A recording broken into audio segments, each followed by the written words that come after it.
درانو دوستانو سلامونه زه غوټۍ یم هر کله مو کوم چې د ډیجیټل چیم پروګرام ګورئ په اوسنۍ نړۍ کې د 5G کلاوډ حساب لوی ډاټا او مصنوعي ځيرکتيا یعنې AI په شمول ډیجیټل تخنیکونه په ډېرو ساحو کې ښه کارول کېږي او په دې رانه کې ګڼ نوي موډلونه او نوي چارې د اقتصاد پرمختګ ته نوي فرصتونه برابروي.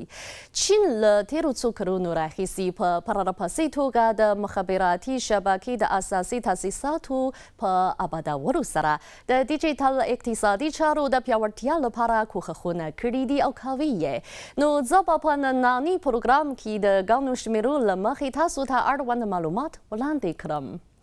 د چین د صنعتي او مخابراتي چارو وزارت شمېرنې ښیي چې په تېر 2023 کال کې په چین کې د ډیجیټل اقتصاد د مرکزي او مهمو چارو زیاتوالی له 12,000 میلیارد یونو څخه اوښتی دی او ارزښت یې په همدې کال کې د چین د کورني تولیدات په عمومي ارزښت کې 10% نیولې ده. د روان 2024 کال په لومړیو 5 میاشتو کې یې د سافټویر د چارو ګټې 4,910 میلیارد یونو ته رسیدلي چې دغه شمېر د تېر کال د همدې مودې په پرتله په سرو کې 11.6 زیاتوالی ښیي. دغه راز د معلوماتي تخنیک د خدماتي چارو ګټې 3,310 میلیارد یونو ته رسیدلي چې دغه شمېر د تېر کال د همدې مودې په پرتله په سرو کې 12.9 زیاتوالی ښیي.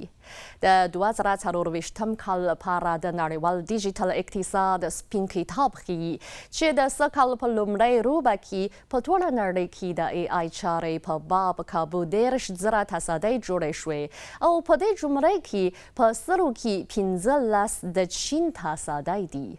براسره پر دې په ټوله نړۍ کې د AI تخنیک د لویو موډلونو شمېر 1,328 ته رسیدلی چې په دې جملې کې په سرو کې 14 برخه په چین کې آباد شوي دي. AI تخنیک د صنعت، طب، انرژي او ترافیک په ساحو کې ښه کار کړی دی. د ساینس او تخنیک د انقلاب نوی پړاو اوس روان دی. د ځیرک چیپ او عام لوی موډل په شمول د AI نوښتي پرمختګ چټک شوی او د اقتصاد او ټولنې پر پرمختیایي شکل باندې سترې اغیزې لري. په دې مناسبت د ژوند او تولید نوې لارې چارې په پرلهپسې توګه رامنځته شوې دي. محترمو دوستانو نننی پروګرام په همدې ځای پای ته ورسید. له پاملرنې مو مننه کوم. هیله ده چې تاسو ټول ښه ورځ او ښې چارې ولرئ.